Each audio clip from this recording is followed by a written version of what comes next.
नमस्कार दोस्तों, स्वागत है हमारे YouTube चैनल में। दोस्तों यूपी ट्रिपल एस सी मुख्य सेविका भर्ती 2022 मैराथन क्लास 7वां आपका है। 100 महत्वपूर्ण प्रश्न आपको मिलेंगे। फटाफट रिवीजन कर लें दोस्तों, बहुत कम समय बचा है। वीडियो को ज़्यादा शेयर करिएगा दोस्तों। चैनल पर नए तो सब्सक्राइब जरूर कर लीजिएगा और एक लाइक करिएगा। चलिए दोस्तों, प्रश्न की तरफ बढ़ते हैं बिना समय गंवाएं। एक एक मिनट आप लोग के लिए महत्वपूर्ण है, क्योंकि दोस्तों आप लोगों की परीक्षा 24 तारीख को संभावित है और एडमिट कार्ड भी आ गया है। सभी लोगों ने देख ही भी लिया होगा कि कहाँ किसका सेंटर पड़ा हुआ है दोस्तों। चलिए दोस्तों, प्रश्न की तरफ बढ़ते हैं। पहला क्वेश्चन है दोस्तों, इसमें पूछ रहा है कि परिवार की उत्पत्ति पितृ सत्ता सिद्धांत किसने प्रतिपादित किया था। तो किसने किया था दोस्तों? सर हेनरी मैन ने किया था। निम्न में से गलत जोड़े का चिन्हित कीजिए। गलत जोड़ा कौन सा है दोस्तों? देखिए, गोत्र काल्पनिक पूर्वज के वंशज है, ये भी सही है। वंश जाने माने पूर्वज के वंशक्रम है, ये भी सही है। कुल एक बड़ा संयुक्त परिवार है, यही गलत है दोस्तों, यही नहीं होगा। परिवार द्विपक्षीय नातेदारी समूह, यह भी सही है, यानी आपका ऑप्शन सी हो जाएगा। नेक्स्ट क्वेश्चन पर चलते हैं।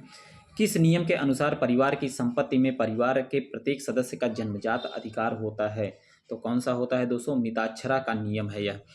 किसने भारत में नातेदारी की क्षेत्रीय विशेषताओं की व्यापक व्याख्या की है? तो किसने की है दोस्तों? इरावती कर्वे ने किया है। यह रिपीटेड क्वेश्चन है।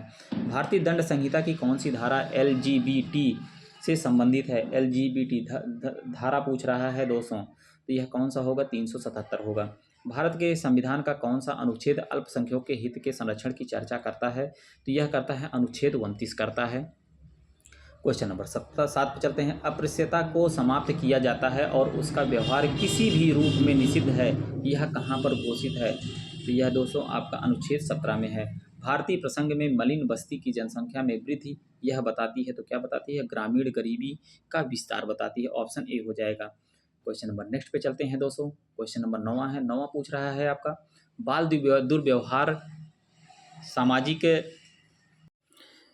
दुर्व्यवहार सामाजिक नियंत्रण व्याख्या प्रस्तुत किया गया है। तो किसने किया है दोस्तों? गेल्स द्वारा किया गया है। सामाजिक परिवर्तन में जब संस्कृति लक्षण या समग्रता एक समाज से दूसरे समाज में फैलते हैं तो उसको हम क्या कहते हैं? तो उसको हम उस प्रक्रिया को क्या कहलाते हैं?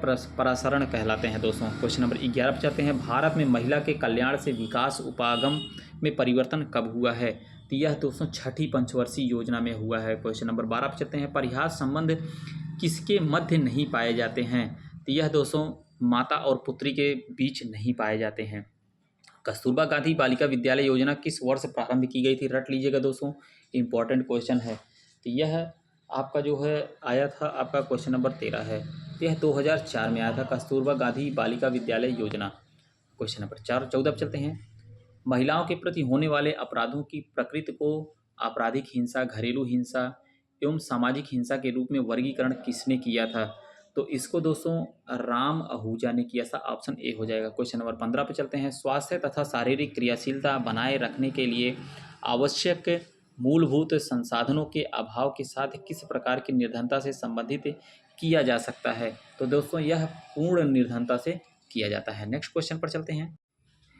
क्वेश्चन नंबर आपका 16 है दोस्तों। धार्मिक विश्वासों के आधार पर जिस प्रथा के रूप में वेश्यावृत्ति को प्रोत्साहित किया उसे हम क्या कहते हैं दोस्तों? उसे कहा जाता है देवदासी परंपरा। मादक द्रव्य व्यसन का प्रमुख लक्षण है, तो क्या है दोस्तों? द्रव्य लेते रहने की अत्यधिक इच्छा या आवश्यकता तथा उसे किसी भी तरीके से प्राप्त करना, मात्रा डोज बढ़ाने की प्रवृत्ति, द्रव्यों के प्रभाव और मनोवैज्ञानिक व शारीरिक निर्भरता। मतलब इनमें से सभी है दोस्तों, आल हो जाएगा इसमें से। क्वेश्चन नंबर 18 पे चलते हैं। तकनीकी में तीव्र वृद्धि तथा सामाजिक संस्थाओं और परंपरागत विश्वासों में धीमे परिवर्तन के सामंजस्य विभेद को क्या कहते हैं? तो उसको हम कहते हैं सांस्कृतिक विलंबना कहते हैं। क्वेश्चन नंबर 19 पर चलते हैं। आगर्बन और निमकॉफ के अनुसार वह कौन सी प्रक्रिया एवं साधन है जिसके द्वारा एक समूह सामाजिक मानदंडों के विचलन को सीमित करता है? तो वह दोस्तों सामाजिक नियंत्रण करता है। क्वेश्चन नंबर 20 पर चलते हैं। उस सैद्धांतिक परिप्रेक्ष्य को क्या कहते हैं जो इस बात पर बल देता है कि समाज कुछ ज्ञात अवस्थाओं से होकर एकाधिक बार अथवा बारंबार गुजरता है? तो कौन सा क्वेश्चन ऑप्शन हो जाएगा दोस्तों? ऑप्शन सी हो जाएगा, चक्रीय उद्विकास सिद्धांत। क्वेश्चन नंबर 21 पर चलते हैं। उदग्र गतिशीलता में शामिल है, तो उदग्र गतिशीलता में क्या शामिल है दोस्तों? घट रही या बढ़ रही प्रतिष्ठा में से कोई भी। क्वेश्चन नंबर आपका 22 चलते हैं, निम्न समाजशास्त्रियों में से कौन नव उद्विकास विचारक है? तो यह कौन सा होगा दोस्तों? बी गार्डन चिल्ड। क्वेश्चन नंबर आपका नेक्स्ट पे चलते हैं, क्वेश्चन नंबर 23वां है। तो 23 में क्या पूछ रहा है दोस्तों? भारतीय समाज में दहेज प्रथा को किस रूप में देखा जाता है? तो किस रूप में देखते हैं दोस्तों? सामाजिक बुराई के रूप में देते हैं। क्वेश्चन नंबर 24 में निम्नलिखित में से कौन सा एक अध्ययन नियोजित परिवर्तन से संबंधित है?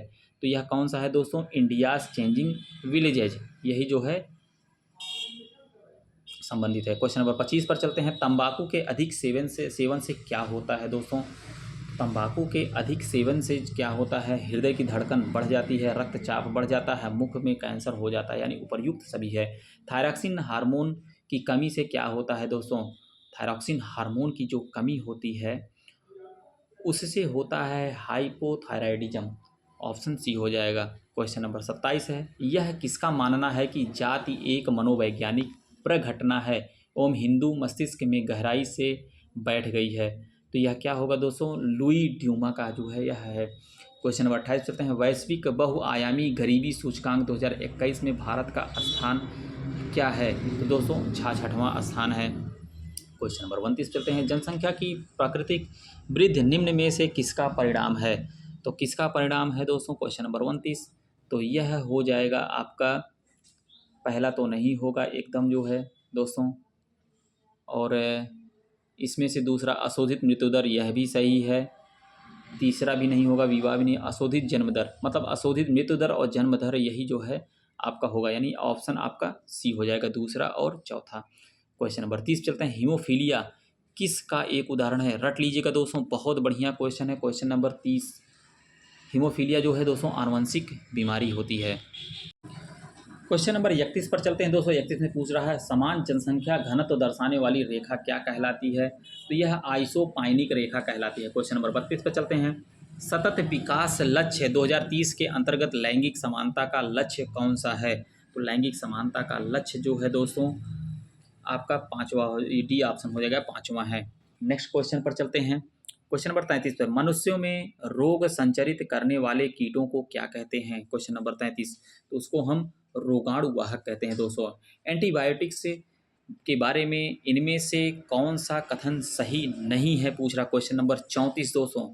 एंटीबायोटिक्स के बारे में कौन सा कथन सही नहीं? तो एंटीबायोटिक जो होता है दोस्तों के दुष्प्रभाव से में चेचक, फाइलेरिया और डिथीरिया शामिल हो सकते हैं, यही गलत है दोस्तों, बाकी आपके सही। एंटीबायोटिक जुकाम और फ्लू से प्रभावित नहीं होते। एंटीबायोटिक्स जीवाणु जनित रोगों के विरुद्ध प्रभावी होते हैं, यह भी सही है। एंटीबायोटिक विषाणुओं के विरुद्ध प्रभावी नहीं होते, यह भी सही है दोस्तों। नेक्स्ट पे चलते हैं, क्वेश्चन नंबर 35 पे चलते हैं, गर्भाधान परीक्षण इनमें से कौन से हार्मोन के परीक्षण निर्भर है? तो कौन सा है दोस्तों? HCG हार्मोन जो होता है ये गर्भाधान में बहुत इंपॉर्टेंट होता है दोस्तों। एक गर्भवती महिला को पार्श्व अवस्था में लेटने की सलाह क्यों दी जाती है दोस्तों? बहुत बढ़िया क्वेश्चन, रट लीजिएगा इसको, ये पक्का है आपके प्रश्न परीक्षा में पूछा जाएगा दोस्तों। चित्त निम्न रक्तचाप को रोकने के लिए, मतलब ब्लड प्रेशर को जो है कम ना हो उसको रोकने के लिए जो है आपको लेफ्ट लेटरल पोजीशन में लेटाया जाता है। क्वेश्चन नंबर 37 चलते हैं, उस स्थिति को क्या कहा जाता है जहां गर्भाशय को आंशिक रूप से या पूरी तरह से बाहर कर दिया जाता है? मतलब आपका जो ओवरी है दोस्तों एकदम काट कर उसको निकाल दी जाती है, उस अवस्था को हम कहते हैं इनवर्जन कहा जाता है। नेक्स्ट क्वेश्चन पर चलते हैं, क्वेश्चन नंबर आपका 38 है दोस्तों, यदि माता गर्भावस्था के दौरान डायबिटिक है तो फीटस के विकास पर क्या प्रभाव हो सकता है? बहुत बढ़िया क्वेश्चन, रट लीजिएगा। उसमें से जन्मजात विकृतियां होंगी, मृत शिशु पैदा होना है दोस्तों, जटिल प्रसव, यह तीनों होगा, यानी उपरोक्त तो सभी हो जाएंगे। इसीलिए कहा जाता है जब बच्चा पेट में रहता है दोस्तों, शुगर की जांच, बीपी की जांच और इन सभी का जांच जरूर करवाना चाहिए। और एक टीफा जांच होता है दोस्तों, जब 5 महीने का पेट में बच्चा होता है तो उस समय टीफा जांच करवाना अनिवार्य है। गवर्नमेंट ने भी अप्रूव्ड दे दिया है कि आप टीफा जांच करवा सकते हैं। नेक्स्ट क्वेश्चन पर चलते हैं दोस्तों। अब टीफा क्या होता है दोस्तों? टीफा से ये पता चलता है कि बच्चे का विकास अच्छे से हो रहा है कि नहीं, बच्चे का मानसिक विकास और शारीरिक विकास कैसा है, उस टेस्ट से यही पता चलता है। क्वेश्चन नंबर 39 पर चलते हैं, बच्चे के जन्म के कितने देर बाद प्लेसेंटा को आ जाना चाहिए? प्लेसेंटा जो है दोस्तों गांव में कुछ और ही बोलते हैं। क्वेश्चन नंबर 39 है, 30 मिनट के अंदर अंदर जो है प्लेसेंटा को आ जाना चाहिए। प्लेसेंटा में भ्रूण की सतह की तरह अपारदर्शी अंगूठी दिखाई देती है जिसका ज़्यादा महत्व नहीं होता है, उसे हम क्या कहते हैं? तो उसे हम कहते हैं प्लेसेंटा सर्कमवेलेटा कहा जाता है। BCG देने के बाद निशान बनता है, बहुत बढ़िया क्वेश्चन है दोस्तों। तो क्या निशान कितने दिन बाद बनता है दोस्तों? 2 सप्ताह बाद जो है निशान बन जाता है। मानव जाति के कितने जोड़े क्रोमोसोम होते हैं दोस्तों? बहुत बढ़िया, जोड़े की बात पूछ रहा है दोस्तों, यानी 2 गुणे 2 की बात हो रहा है, जोड़े की बात हो रहा है। तो आप लोग जो है क्या लगाएंगे? ऑप्शन बी हो जाएगा क्वेश्चन नंबर 23। मतलब 46 क्रोमोसोम होते हैं, 23 जोड़े होते हैं दोस्तों। क्वेश्चन नंबर 43 चलते हैं। एक व्यक्ति की युक्ति संगत रूप में से सोचने और समस्याओं का समाधान करने की क्षमता किसका अंग है? तो किसका अंग है दोस्तों? संज्ञानात्मक विकास का है। क्वेश्चन नंबर 44 पर चलते हैं। वयस्कों में दृष्टिकोण संबंधी परिवर्तनों हेतु सर्वाधिक उपयुक्त विधि कौन सी है? तो कौन सी है दोस्तों? आपकी भूमिका अभिनय। किशोरावस्था के प्रमुख लक्षण कौन कौन से होते हैं? शारीरिक परिवर्तनों में तीव्र होना। नेक्स्ट क्वेश्चन पर चलते हैं। क्वेश्चन नंबर 46वां है दोस्तों। नवजात शिशु के शरीर में कुल हड्डियां पाई जाती हैं। बहुत बढ़िया क्वेश्चन है, आप लोग गलत करके मत आइएगा दोस्तों, ऐसे सिंपल क्वेश्चन पूछ लेता है। तो नवजात शिशु के शरीर में कुल हड्डियों की संख्या होती है 270 होती है दोस्तों।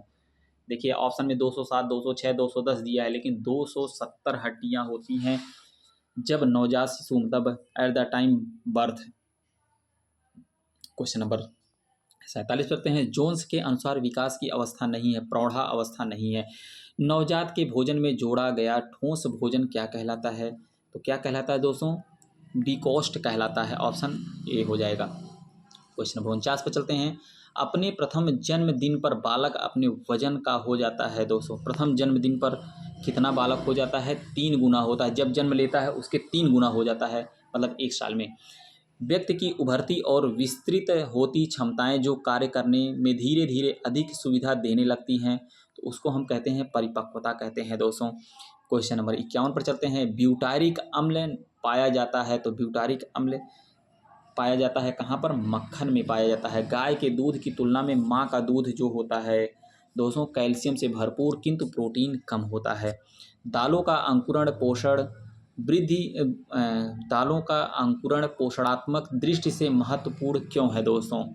तो दाल में क्या क्या पाया जाता है आपका?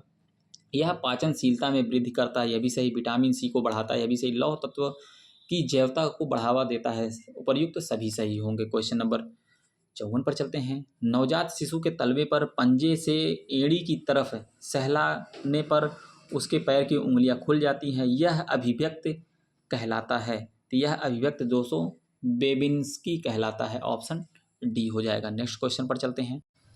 क्वेश्चन नंबर 55 है दोस्तों। आदिवासी क्षेत्र से संबंधित एक राष्ट्रीय कार्यक्रम है, तो यह कौन सा कार्यक्रम है? Question number 55वां।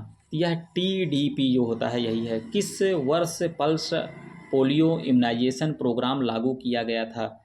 बहुत बढ़िया क्वेश्चन है। क्वेश्चन नंबर 56, तो यह 1995 में लागू किया गया था पल्स पोलियो अभियान। बच्चों में नाखून चबाने की आदत के कारण कुछ भी हो सकता है एक को छोड़कर, तो क्या है दोस्तों? हीन भावना को छोड़कर, बाकी आपका यह सभी हो सकता है। शैशवावस्था में बच्चों में कौन संवेग नहीं होता है? क्वेश्चन नंबर 58 है। तो कौन नहीं होता है दोस्तों? डर, यही नहीं होता है, बाकी आनंद उत्साह क्रोध ये सभी होते हैं। डी ऑप्शन आपका हो जाएगा। क्वेश्चन नंबर 59 पर चलते हैं। BCG एक टीका है जो मुख्य रूप से तपेदिक के रूप विरुद्ध प्रयुक्त किया जाता है। BCG का क्या अर्थ है दोस्तों? तो BCG का अर्थ आपका हो जाएगा Bacillus Calmette Guerin. Option B हो जाएगा। क्वेश्चन नंबर 60 पर चलते हैं। 60 में पूछ रहा है दोस्तों, बच्चों के दूध के दांत होते हैं, तो बच्चों के दूध के दांत कितने होते हैं? 20 होते हैं दोस्तों। 12 दांत जो है बाद में निकलते हैं। लैक्टेशन वह प्रक्रिया है जिसके द्वारा दूध द्वारा संश्लेषित और स्रावित होता है, तो दोस्तों क्या होता है? स्तन ग्रंथियाँ। शिशु के जन्म के बाद के 15-30 मिनट का समय कहलाता है। 15 से 30 मिनट का समय जो है क्या कहलाता है दोस्तों? क्वेश्चन नंबर 62वां है, तो यह कहता है पार्ट्यूनेट कहलाता है। क्वेश्चन नंबर 63 पर चलते हैं। 63वां क्वेश्चन पूछ रहा है दोस्तों, एंडोमेट्रियम गर्भाशय की सबसे भीतरी तह को बनाता है। क्वेश्चन नंबर 64 पे चलते हैं। गर्भपात LBW पूर्व समय जन्म के साथ जुड़े होते हैं, तो यह निम्न फोलेट स्तर पर जुड़े होते हैं दोस्तों। समय पूर्व जन्म के निम्न फोलेट के साथ जुड़े होते हैं। नेक्स्ट क्वेश्चन पर चलते हैं। क्वेश्चन नंबर 65 पर चलते हैं दोस्तों। स्वस्थ संतान को जन्म देने के लिए उपयुक्त आयु कौन सी होती है? तो यह 25 से 30 वर्ष होती है दोस्तों स्वस्थ संतान को जन्म देने के लिए। मतलब इसीलिए कहा जाता है कि शादी जो है 25-20 के बाद करें और 25 से 30 में ही बच्चे को पैदा करें। एफ्लाटॉक्सिन पाए जाते हैं, तो एफ्लाटॉक्सिन जो है दोस्तों पाया जाता है मूंगफली में पाया जाता है। अंकुरण के समय सक्रिय एक एंजाइम है, तो कौन सा है दोस्तों? एमाइलेज एंजाइम है, ऑप्शन सी हो जाएगा। क्वेश्चन नंबर 68 चलते हैं। खाद्य सुरक्षा एवं मानक एक्ट के परिरक्षकों का वर्गीकरण इस प्रकार से किया गया है, तो किस प्रकार से किया गया है? खाद्य ग्रेड और गैर खाद्य ग्रेड। जब सब्जियों को छोटे करीब वर्गाकार में काटा जाता है तो उस विधि को हम क्या कहते हैं? तो उसको हम कहते हैं डाइस करना कहा जाता है। क्वेश्चन नंबर 70 पर चलते हैं। हीटिंग तकनीक के माध्यम से भोजन को संरक्षित करने वाली विधि का नाम बताइए। तो दोस्तों क्या है दोस्तों? केनिंग कहा जाता है। EFPO मानक का प्रयोग किस प्रकार किया जाता है? तो इसको जो है दोस्तों खाद्य पदार्थों पर किया जाता है, EFPO जो होता है। क्वेश्चन नंबर 72 पर चलते हैं। किस उम्र में BMR की दर कम हो जाती है? तो यह कब कम हो जाती है दोस्तों? वृद्धा अवस्था में। ICMR 2010 के अनुसार 10 से 12 वर्ष की लड़की के लिए ऊर्जा की अनुशंसित आहार मात्रा है, तो दोस्तों क्या मात्रा है? यह 2010 कैलोरी प्रतिदिन की हिसाब से करना पड़ता है। क्वेश्चन नंबर 74 पर चलते हैं। शिक्षणीय मानसिक रूप से असक्षम बालक की वृद्धि लब्धि का स्तर होता है, तो क्या स्तर लब्ध होता है दोस्तों? 75 से 100 होता है। शक्ति से आप किसे नियंत्रित करते हैं? क्वेश्चन नंबर 75, तो संपत्ति, ज्ञान और प्रवृत्ति इन सभी को जो है करते हैं। क्वेश्चन नंबर 76 चलते हैं। बोलने के पूर्व बालक इस भाषा का उपयोग करते हैं, तो किस भाषा का उपयोग करते हैं? सांकेतिक भाषा का उपयोग करते हैं दोस्तों। उच्च ताप के प्रयोग द्वारा सूक्ष्म जीवाणुओं की वृद्धि से बचाव कर भोजन को परिरक्षित करने की विधि को क्या कहते हैं? निसंक्रमणीकरण कहा जाता है। नेक्स्ट क्वेश्चन पर चलते हैं। क्वेश्चन 78 है। म्यूकर, एस्परजिलस और इरगॉट जैसे कवक और के सामान्य दूषक हैं, तो किसके दूषक हैं दोस्तों? डबल रोटी और अनाज के सामान्य दूषक हैं। गतिशील संतुलन से तात्पर्य है, तो गतिशील संतुलन से प्रोटीन ऊर्जा अनुपात। क्वेश्चन नंबर 80 पे जाते हैं। 0 से 6 महीने के बच्चे के लिए प्रतिदिन लगभग कितना प्रोटीन चाहिए? लगभग 0.5 ग्राम किलो कैलोरी चाहिए। क्वेश्चन नंबर 81 पे चलते हैं। डॉक्टर M स्वामीनाथन द्वारा निम्नलिखित में से कौन से खाद्य वर्ग की अनुशंसा की गई है? तो दोस्तों 11 खाद्य वर्ग का किया गया है, ऑप्शन डी हो जाएगा। नेक्स्ट पर चलते हैं। क्वेश्चन नंबर 82 है। भारत में पोषक तत्व की कमी से सर्वाधिक रूप में पाई जाने वाली बीमारी कौन सी है? यह है ऊर्जा प्रोटीन कुपोषण। शुद्ध जल होता है, तो शुद्ध जल होता है दोस्तों स्वादहीन, गंधहीन तथा रंगहीन होता है, ऑप्शन सी हो जाएगा। क्वेश्चन 84 चलते हैं। 16-17 वर्ष आयु लड़की के लिए जिंक का RDA है, तो जिंक का RDA क्या है दोस्तों? 12 mg पर डे। स्टार्च निम्न है, इसमें से पूछ रहा स्टार्च कौन है दोस्तों? पॉलीसैकेराइड होते हैं, रट लीजिएगा दोस्तों, ऐसे ही प्रश्न आएंगे। मानव शरीर में प्रोटीन का प्रमुख कार्य निम्न में से कौन सा है? तो प्रोटीन का प्रमुख कार्य कौन सा है दोस्तों? ऊतकों की मरम्मत करना। वसा या तेल को अधिक देर तक गर्म करने से एक हानिकारक पदार्थ बनता है, तो वह कौन सा बनता है दोस्तों? कोलेस्ट्रॉल भी नहीं बनता, एक्रोलीन भी नहीं बनता, लिनोलिकम भी नहीं बनता दोस्तों, यानी इनमें से कोई नहीं बनता है दोस्तों। क्वेश्चन नंबर 88 पर चलते हैं। इस भोज्य पदार्थ में जिसमें रेटिनॉल की अधिक मात्रा पाई जाती है, तो उसको हम क्या करते हैं? शार्क लीवर तेल कहते हैं। वो परिवार जो माँ के नाम से चलते हैं उन्हें क्या कहते हैं? माँ के नाम से चलते हैं दोस्तों, उसको मेट्रिऑक्रल परिवार कहा जाता है। नेक्स्ट क्वेश्चन पर चलते हैं दोस्तों। क्वेश्चन नंबर 90 है। बालकों के घर छोड़ने एवं आत्मनिर्भर होने के बाद प्रारंभ होने वाली पारिवारिक जीवन चक्र की अवस्था क्या है? तो कौन सी होगी दोस्तों? पुनर्व्यवस्था काल कहते हैं। दहेज निषेध कानून 1961, यह इस बुराई को मिटाने का सरकारी तौर का एक प्रयास था। नेक्स्ट क्वेश्चन चलते हैं। यह किसने माना था? संस्थाएं एक समाज की व्यवस्थाएं होती हैं, तो यह दोस्तों डगलस नॉर्थ ने माना था। वह परिवार जो अपने पर्यावरण के साथ निरंतर परस्पर संबंधित रहता है क्या कहलाता है दोस्तों? खुली प्रणाली कहलाता है। क्वेश्चन नंबर 94 पे चलते हैं। समाज की बुनियादी इकाई कौन सी है? तो समाज की बुनियादी इकाई परिवार है। मेगाब्लास्टिक एनीमिया किस विटामिन की कमी के कारण होता है दोस्तों? तो यह विटामिन B9 की कमी से होता है। ऑप्शन सी हो जाएगा क्वेश्चन नंबर 96। वीडियो को शेयर करते रहेगा, चैनल पर नए दोस्तों सब्सक्राइब जरूर कर लीजिएगा। पेट की क्लास जल्द ही मैराथन क्लास शुरू होने वाली है। किसने प्रतिपादित किया कि परामर्श पारस्परिक रूप से सीखने की प्रक्रिया है? तो यह दोस्तों विली एवं एंड्रो ने किया था।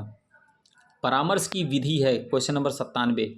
तो मौन धारण, स्वीकृत और पुनरावृत्ति, तीनों है। ऑप्शन सही सी डी हो जाएगा। बहुत बढ़िया क्वेश्चन है दोस्तों, रट लीजिएगा। विश्व स्वास्थ्य संगठन के कुल कितने सदस्य हैं? अभी तक विश्व स्वास्थ्य संगठन से क्या क्या पूछा गया दोस्तों, उसको आपने देख ही लिया है। विश्व स्वास्थ्य संगठन के कुल कितने सदस्य देश हैं पूछ रहा है। तो कितने हैं दोस्तों? 194 हैं। यूनिसेफ का राष्ट्रीय समितियों की संख्या कितनी है? तो 38 है दोस्तों। यूएनडीपी द्वारा जारी किए जाने वाले मानव विकास सूचकांक में क्या शामिल नहीं है पूछ रहा है। तो संपत्ति नहीं शामिल है दोस्तों, ऑप्शन सी हो जाएगा। जीवन, प्रतिष्ठा, शिक्षा, प्रति व्यक्ति आय, यह सब यूएनडीपी में है, लेकिन संपत्ति नहीं है। वीडियो को ज़्यादा से ज़्यादा शेयर करिएगा दोस्तों। चैनल पर नए तो सब्सक्राइब जरूर कर लीजिएगा और एक लाइक करिएगा। वीडियो को अंत तक देखने के लिए बहुत बहुत धन्यवाद।